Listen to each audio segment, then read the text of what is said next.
आए आपके अब आदम? इसके बाद आप बताइए। जवाब दीजिए ना। आदम कब आए बताइए, चलिए आदम कब आए?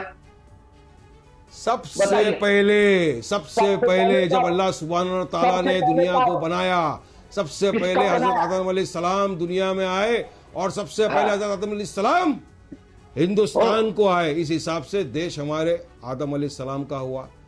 हम Very good. Proud Indian Muslim हैं। आपकी भी Very इज्जत good. करता हूं मैं। आप भी एक हाँ। इतने बड़े पढ़े लिखे एक पंडित है, मैं आपकी भी इज्जत करता हूं, आपका भी सम्मान करता हूं। हम तो हर रिलीजियस इंसान का सम्मान करते हैं, मगर आप क्यों नहीं दिखाते प्यार मोहब्बत? देवकी नंदन जी, मेरा सवाल ये है। वारिस पठान तो आपको प्यार से बात कर रहा है, आपको संविधान की बात बता रहा है, आपको 1968 का एग्रीमेंट बता रहा है, पर आप एक भारतीय मुसलमान से क्यों नफरत करते हो? मेरे सवाल मेरी बात सुन लीजिए। लेकिन क्या आप देवकी नंदन जी, लगा लेते हो मोदी में लेकिन वारिस पठान साहब, आप मुसलमान से नफरत तक पहुंच जाते हैं।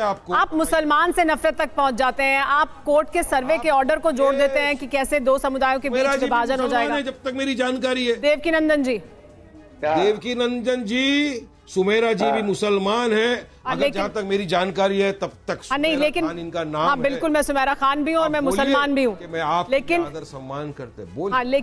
हाँ बिल्कुल, देवकी नंदन जी बिल्कुल सम्मान करते हैं आपका भी, मेरा भी, और देश के बाकी तमाम मुसलमानों का भी, देवकी नंदन जी। लेकिन बड़ा सवाल ये है कि ये आस्था का प्रश्न है, लेकिन लगातार वारिस पठान का ये कहना है कि आप आस्था का कह रहे हैं, लेकिन दरअसल ये आस्था का नहीं, देश की राजनीति से भी जुड़ा है, 2024 से भी जुड़ा हुआ है। वो वहां से उसे जोड़ने की कोशिश करते हैं, क्योंकि वो राजनीतिक आदमी है। वो राजनीतिक आदमी है, उसके उस पक्ष को वो छोड़ेंगे नहीं। उन्हें तो अपना चुनाव भी तो देखना है। मैं तो राजनीतिक आदमी, उन्हें कभी आप मुझे मौलाना बना देते हो। नहीं, लेकिन यही तो नारा वो तमाम दल देते रहे ना। यही तो नारा बीजेपी की तरफ से, बीजेपी ने भले ही ना दिया हो, लेकिन संघ के साथ एसोसिएटेड तमाम संगठन ये नारा देते रहे हैं। अयोध्या झांकी है, काशी मथुरा बाकी है, ये नारा तो दिया गया था। तो क्या उसी दिशा में आगे बढ़ रहे हैं अब?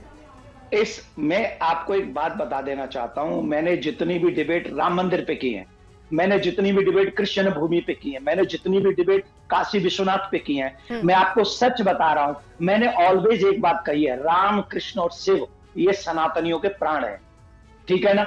भाईचारे की बात है तो ये तीनों जगह पे कुरान के मुताबिक, जितनी मैंने कुरान को लोगों से सुना है, मैंने पढ़ा नहीं है, जितना मैंने सुना है, कोई भी बड़ा इनको कहे पीर पैगंबर न काशी में आया, ना मथुरा में आया, ना अयोध्या में आया। तो अगर हम प्यार की बात है, जैसे प्यार की दुकान खोल रहे थे भी बहुत अच्छी, मैंने हमेशा से कहा है इन तीन जगह पे आपका कोई बड़ा पीर पैगंबर नहीं आया, और इन तीन जगह पे हमारे तीनों प्राण आए, और तीनों प्राण जो आए हैं उनकी ड्यू रिस्पेक्ट, 100 करोड़ सनातनियों की ड्यू रिस्पेक्ट, क्या हमारे मुस्लिम भाइयों को ये नहीं करना चाहिए था कि नहीं इन तीन जगह पे हम नहीं जाएंगे, या हमारे भाइयों के प्राण बसते हैं, या राम है, या कृष्ण है, या शिव है, हमने ये है। मैंने ये कहा कि वहाँ पीर पैगंबर की दरगाह है, मैंने ये कहा कि वहाँ पीर पैगंबर की दरगाह, मैंने कहा मस्जिद है, मस्जिद अल्लाह का घर है, और एक बार जब मस्जिद तामीर हो गई तो ता कयामत तक मेरा ईमान सिखा रहा है, मेरा ईमान है कि मस्जिद ही रहेगा, आप चेंज नहीं कर सकते। फिर कानून भी उसके ऊपर आ गया, प्लेसेस ऑफ वर्शिप है, 1968 का भी उसके ऊपर जजमेंट है, तो कैसा आप किसको ले सकते हो? क्यों सर्वे कराना चाहते हो? लेकिन वारिस पठान साहब जी जवाब देना चाहते हैं। देवकी नंदन जी बोलिए, जवाब दीजिए, फिर मैं सवाल लूंगी। जी सुन लेते हैं, बोलिए देवकी नंदन जी। एक मिनट।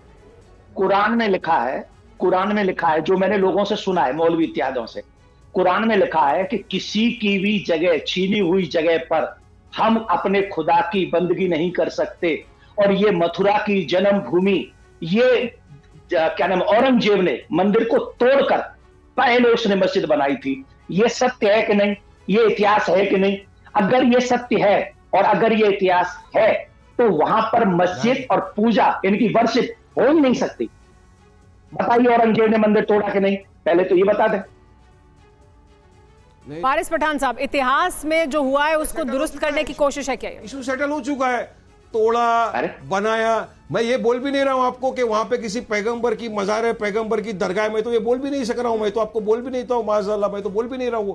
मैं तो बोल रहा हूं मस्जिद है, मस्जिद थी, मस्जिद है, ता क़यामत तक मस्जिद रहेगी, आप उसको चेंज नहीं कर सकते। और ये अधिकार मुझे संविधान ने दिया, ये अधिकार मुझे पार्लियामेंट के पास हुए कानून ने दिया है, ये अधिकार 1968 का जो दोनों के बीच का एग्रीमेंट हुआ है टर्म्स एंड कंडीशन के साथ, उसके बुनियाद पे। तो फिर आप अभी आके 2023 के लेकिन वारिस पठान साहब, लोगों की जन भावनाओं का ध्यान रखते हुए बहुत से बदलाव किए गए कानूनों में, जन भावनाओं का ध्यान रखते हुए कानूनों में बदलाव किए गए थे ना, लेकिन अभी तो कानून में बदलाव की बात भी नहीं हो रही है। अभी तो कोर्ट की बात हो रही है कि अदालत जाएंगे, अदालत से जो प्रक्रिया होगी उसका पालन किया जाएगा।